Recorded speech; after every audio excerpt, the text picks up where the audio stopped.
Placenta previa বা placenta প্রিভিয়ার অনেকগুলো variety আছে, যেমন অ্যাক্রিটা, ইনক্রিটা, পারক্রিটা, এগুলো কাকে বলে?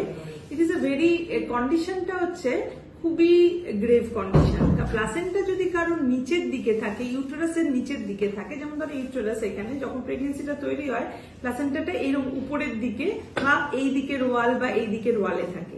এবার সেটা যদি না হয়, কারোর প্লাসেন্টাটা যদি একদম নিচের দিকে থাকে, তাহলে তাকে বলা হয় প্লাসেন্টা প্রিভিয়া, অর্থাৎ ঢোকার মুখেই প্লাসেন্টা রয়েছে, ইউটেরাসের ঢোকার মুখে।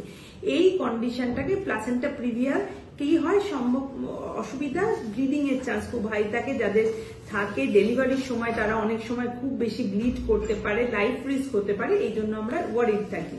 এবার কারোর যদি আগে সিজারিয়ান সেকশন থাকে, তার অনেক সময় প্লাসেন্টাটা ওই কারের মধ্যে গিয়ে আটকে যেতে পারে, এই যে ইউটেরাসের মাসল তার মধ্যে পেনিট্রেট করে যাচ্ছে প্লাসেন্টাটা, তখন তাকে আমরা বলি প্লাসেন্টা প্রিভিয়া। তার সাথে আবার অ্যাক্রিটা বা ইনক্রিটা যে ঢুকে যাচ্ছে মাসেলের মধ্যে। তাহলে এই প্লাসেন্টা কি হয়, যখন নর্মালি ডেলিভারির পর প্লাসেন্টাটা ছেড়ে যায়, ফুলটা আমরা বার করে নিই, এই প্লাসেন্টাগুলো ছাড়তে চায় না, ওইখানে মাসেলে আটকে থাকে এবং প্রচন্ড ব্লিডিং হতে পারে, টু দা এক্সটেন্ট পেশেন্ট মারা যেতে পারে। তো এইরকমই একটি পেশেন্ট আমার আইভিএফ এরই পেশেন্ট, তার এটা দ্বিতীয় আইভিএফ প্রেগনেন্সি। সেই ক্ষেত্রে প্লাসেন্টা প্রিভিয়া প্রথম থেকেই তার ছিল, কিন্তু সেইটা দেখা গেল যে পরবর্তীকালে আল্ট্রাসাউন্ড দেখা গেল যে সেই প্লাসেন্টা প্রিভিয়াটা খুবই ডেঞ্জারাস, যে একদম মাসেলের মধ্যে পেনিট্রেট করে যাচ্ছে।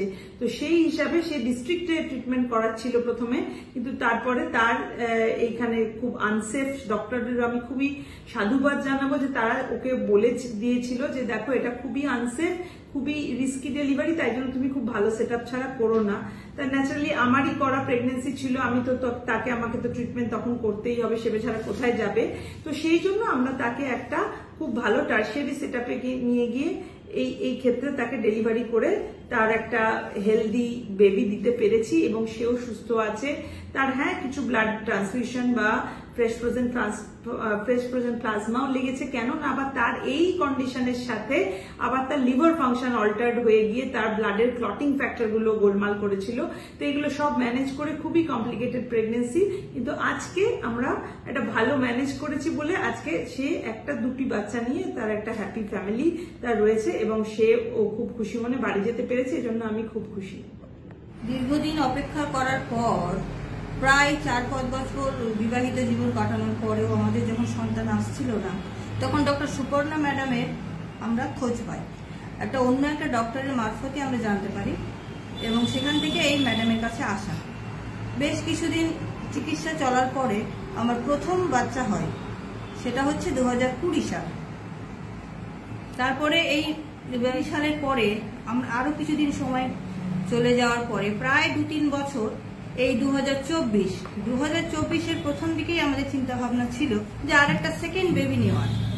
তখন আমরা ভাবি যে ম্যাডাম ছাড়া তো আর কোনো নেই, ম্যাডামের কাছে আমরা প্রথম সফলতা পেয়েছি। আর একবার ম্যাডামের সঙ্গে আমরা যোগাযোগ করি যে নর্মালি প্রেগনেন্সি আসছিল না আমাদের, ম্যাডামকে দেখিয়ে আবার প্রথমবারেই সহজেই 2024-এর প্রথমে আবার আমি কনসিভ করি।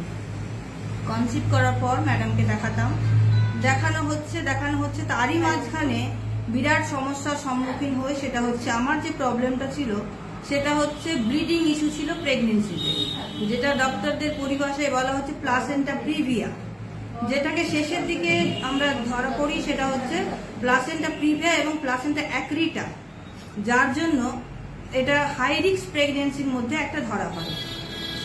তখন আমি মালদায় ট্রিটমেন্ট করাতাম, ম্যাডামকেও দেখাতাম। ম্যাডাম ইচ্ছে ছিল যে মালদার যখন আমি বাসিন্দা, আমি ওখানেই প্রেগনেন্সির সি সেকশনটা ওখানেই করতে চাই, কিন্তু মালদার ডক্টরের পরামর্শে যেটা আমি জানতে পারলাম যেটা অতিরিক্ত হাই রিস্ক প্রেগনেন্সি, এই পেশেন্টের কি বলবো যে ওটি টেবিলেই যা কিছু একটা হয়ে যেতে পারে, এরকম একটা কন্ডিশনে তখন আমি ম্যাডামের সঙ্গে যোগাযোগ করি যে ম্যাডাম আমাকে এই বলছে, আমি এই মতো অবস্থায় আমি কি করতে পারি। তখন ম্যাডাম এত সুন্দরভাবে বুঝিয়ে এত সাহস দিয়েছিলেন সে অবস্থায় যে তোমার কোনো চিন্তা নেই, তুমি চলে এসো, আমরা তো আছি। এই যে ম্যাডামের ভরসা, সেই ভরসা থেকে আজ কলকাতায় চলে আসা এবং আমার সি সেকশন হয়েছে সেপ্টেম্বরের 3 তারিখে। আবার আমি একটা সুন্দর সুস্থ একটা মেয়ে জন্ম দিয়েছি।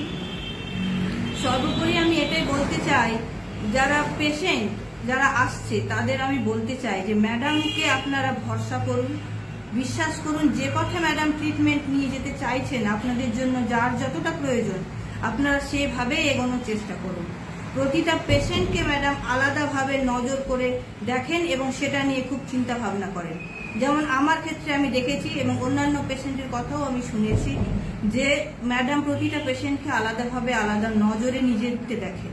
অতএব যারা চিন্তা ভাবনা করছেন দেখাবেন বা দেখাবো বলে ভাবছেন, তারা নির্দ্বিধায় দেখাতে পারেন। এটা কোনো আমি এর জন্য বলছি না আমি উপকার পেয়েছি, আমি চাই আমার থেকে আপনারাও সবাই উপকার পান। ম্যাডামের কাছে এসে ম্যাডাম যে পরামর্শটা দেন সেই পরামর্শে চলার চেষ্টা করুন। ধন্যবাদ।